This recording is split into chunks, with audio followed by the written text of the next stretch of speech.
Halo semuanya, ketemu lagi sama gue Tommy. Dan gue udah ngabisin sekitar 4 tahun ke belakang buat ngulik-ngulik setup kerja dan gaming gue. Dari mulai setup single monitor, setup double monitor, sampai setup laptop pun gue kulik gitu. Nah, gue yakin sebagian besar dari kalian yang nonton channel gue itu pasti punya desk setup. Entah buat kerja atau buat main game aja. Tapi mungkin kalian masih ada yang mikir sampai sekarang nyari-nyari gimana caranya bikin setup kalian itu tetap bisa di-enjoy di skenario apapun. Dan gak sedikit juga dari kalian yang akhirnya nanyain ke gue cara buat upgrade setup kalian. Jadi sekalian aja lah ya gue bikinin video ngejelasin hal-hal yang mungkin aja bisa kalian aplikasiin langsung ke setup kalian sendiri. Terlepas setup kalian itu fungsinya buat apa, terus budget kalian juga ada berapa, dan menurut gua, kalau misalnya kalian bisa ngelakuin tips-tips fundamental ini, harusnya kalian udah bisa nge-upgrade deh setup kalian juga. Jadi ini dia 5 tips realistis buat upgrade deh setup kalian versi gua.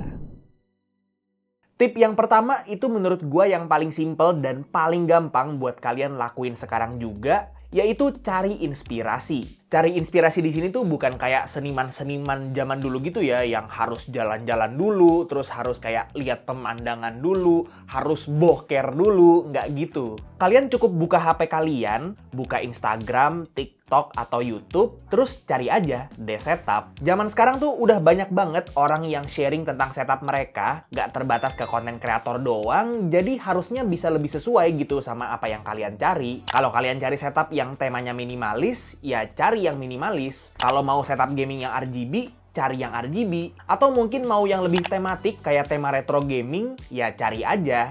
Gue yakin kemungkinan besar itu ada dan kalian jadinya bisa jadiin kayak referensi itu tuh sebagai fondasi dari apa yang mau kalian bikin di setup kalian. Dan kalian nggak perlu langsung nge-list barang-barang apa aja yang harus dibeli buat setup kalian dari referensi yang udah kalian dapet. Karena gue yakin kalian pasti kayak pusing duluan dan akhirnya kehilangan motivasi gitu ya setelah ngelihat harga barang-barang yang harus kalian beli buat ngelengkapin setup impian kalian. Cukup ambil dari yang simpel-simpel dulu aja, kayak misalnya wallpaper apa yang dipakai di monitornya, terus secara penempatan barang-barang di setupnya tuh kayak gimana supaya bisa kelihatan lebih rapi dan cocok sama apa yang kalian mau. Baru deh abis itu kalian bisa filter kira-kira barang apa dulu yang harus kalian prioritasin supaya bisa mulai nge-build atau ngebikin setup impian kalian ini. Misalnya, kalian pengen bikin setup yang tematik, terus supaya bisa masuk ke tema setup yang kalian pengen itu, kalian harus beli mousepad atau deskmat yang sesuai tema gitu.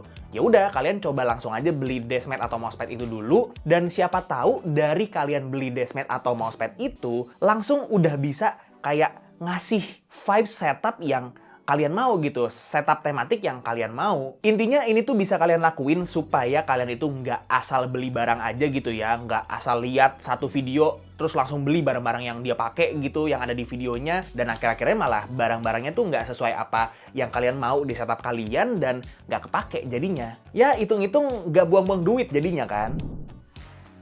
Lanjut ke tip yang kedua, yaitu cable management. Gua itu orang yang penganut garis keras cable management di setup gua. Bahkan di setup gua yang sekarang aja bener-bener cuma ada satu biji kabel yang kelihatan, which is kabel keyboard gua yang emang sengaja gua kasih lihat. Karena menurut gua cable management itu satu hal yang wajib supaya setup kalian itu kelihatan jauh lebih rapi. Bukan bagus ya, tapi lebih rapi. Kenapa rapih itu penting? Karena yang pertama, ketika desk setup kita rapih, kita jadi punya kebebasan buat ngatur layouting setup kita. Dan kedua, setup yang rapih itu jauh lebih enak dilihat dan pada akhirnya lebih enjoy juga buat kita pakai. Nah, cable management ini juga sebenarnya nggak perlu modal yang gede-gede banget. Kayak sesimpel kalian bisa modal niat sama karet sama selotip aja tuh kalian udah bisa kayak bikin DIY cable management gitu. Kabel-kabel yang ada berserakan di setup kalian itu bisa kalian ikat pakai karet terus ditempel gitu ke meja kalian ya, diumpetin di belakang meja atau di bawah meja pakai selotip. Tapi kalau saran gua supaya lebih rapih nih cable managementnya, itu kalian bisa beli kayak semacam cable tees gitu ya, yang senada sama warna kabel kalian. Atau kalau misalnya kalian nggak mau nih kabel-kabelnya itu paten, karena kalau pakai cable tees itu kan biasanya langsung paten gitu ya, susah buat diedit-edit lagi. Bisa pakai velcro strip kayak yang gua pakai ini. Jadinya bisa dicopot pasang.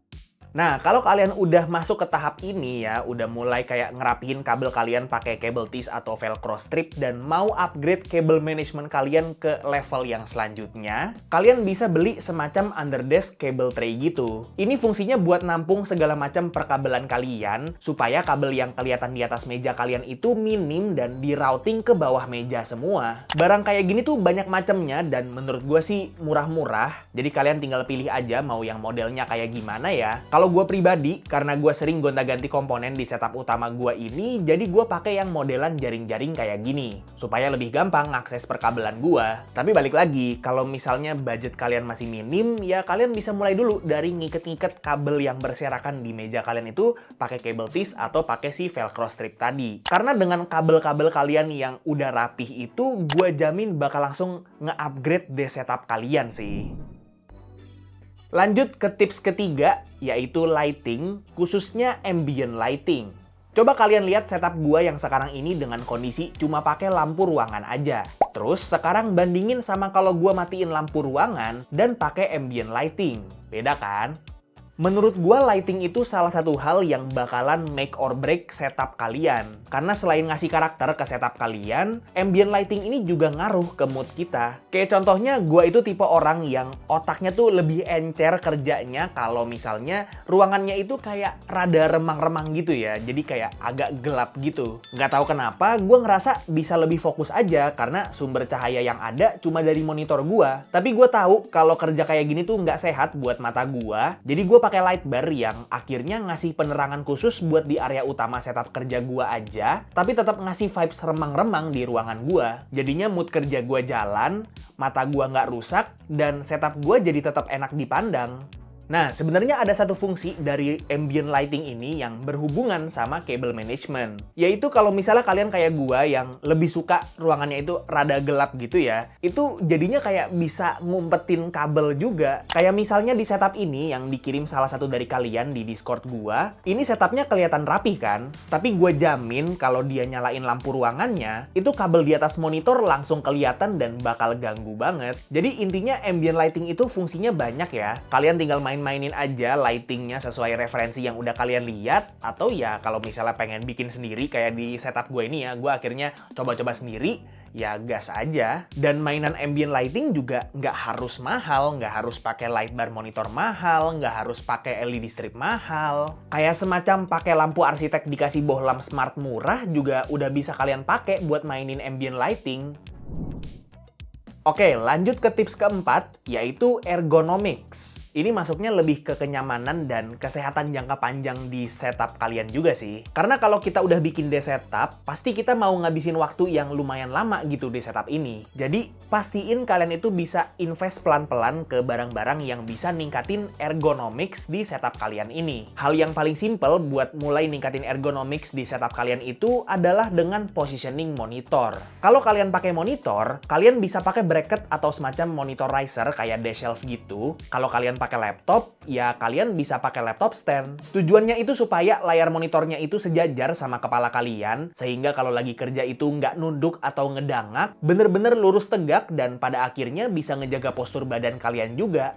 Menurut gue sih itu aja udah cukup banget, tapi kalau misalnya kalian punya budget lebih, bisa juga upgrade ke kursi ergonomis kayak yang ini, dan mungkin nanti lanjutnya bisa upgrade juga pakai mouse yang ergonomis, terus bisa pakai wrist rest juga di keyboard kalian supaya lebih ergonomis ngetiknya, atau mungkin pakai keyboard yang ergonomis juga. Tapi itu kayak menyusul semua lah. Yang penting yang pertama, positioning monitor dulu. Kalian bisa pakai monitor riser buat yang pakai monitor atau laptop stand buat yang pakai laptop. Dan gue lihat juga rata-rata sekarang monitor riser kayak dash shelf yang kecil gitu udah murah-murah harganya, dan laptop stand juga paling 100.000 udah dapet yang metal gitu kan.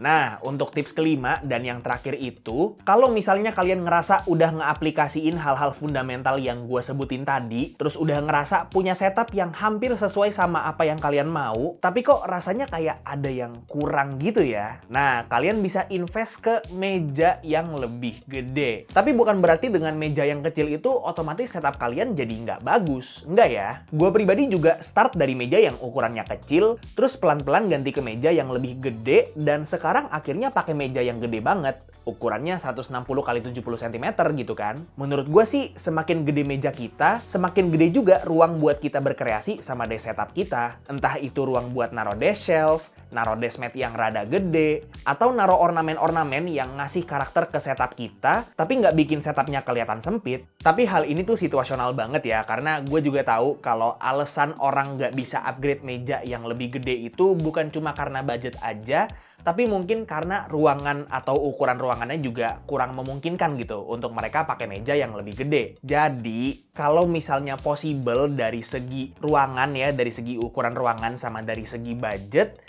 ya kayaknya nggak ada salahnya deh untuk upgrade ke meja yang lebih gede. Kalau gue sendiri sekarang pakai standing desk-nya Kanata Karya, harganya emang lumayan pricey, tapi sebelum meja ini tuh gue pakai meja gede juga dari IKEA yang namanya IKEA Trotten. Harganya tuh sekitar setengahnya meja gue yang sekarang loh, tapi emang nggak standing desk ya jadinya. Intinya meja yang gede itu bukan prioritas, tapi kalau misalnya memungkinkan, itu bakalan jadi nice to have banget, karena artinya ruangan kalian buat berkreasi di desk setup kalian juga jadinya lebih gede. Dan kurang lebih itu dia 5 tips realistis buat upgrade desk setup kalian versi gua. Kalau menurut kalian gimana? Setuju nggak? Apa mungkin menurut kalian ada hal lain lagi nih yang lebih penting buat desk setup?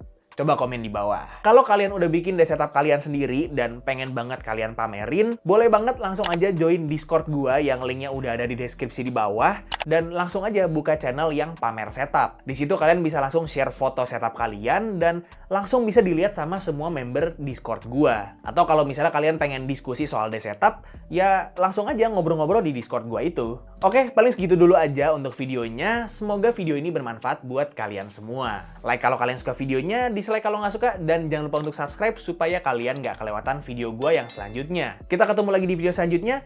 It's been by Tommy, and as always, peace out.